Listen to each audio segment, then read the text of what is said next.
20 years ago today, Hurricane Katrina made landfall in Louisiana. Katrina would intensify to a Category 5 storm in the Gulf before weakening to a Category 3 when it made landfall. Chris Bryant talked to members of a Missouri group that helped with the search and rescue efforts during that disaster. Chris? Good morning, Lee. You know, when disaster hits, you will hear us talk about from time to time Missouri Task Force 1 being deployed to assist in the search and recovery efforts in those areas. Now, the team is made up of nearly 200 individuals, firefighters, EMS, and rescue personnel from across the state of Missouri, and has a variety of rescue and support equipment that they travel with them. Now, the team has state-of-the-art mapping, GPS, communications, and leaves with enough equipment for a 72-hour deployment. Now, that wasn't always the case. Task Force 1 had its first official deployment on September 11th to the World Trade Center, and just 4 years later, they, along with a team from Texas and one from Tennessee, would be called upon again to help the people of Louisiana.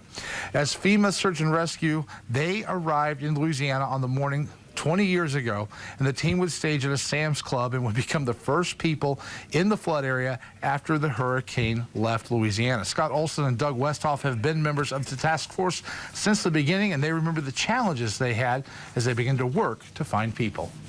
It was clearly a disaster situation. There was flooding everywhere, and certainly in areas where the flooding was up to the eaves of houses, in areas where we knew from local police that people did not evacuate, that those people were going to be in their attics. And at that particular time, we had no boats. The task force had no water assets. We were cloaked in what they termed a defensive posture. So it was a situation where we picked up an airboat at Louisiana State Fire Training Facility in Baton Rouge, and he jumped in the convoy with us. So we had at least one watercraft.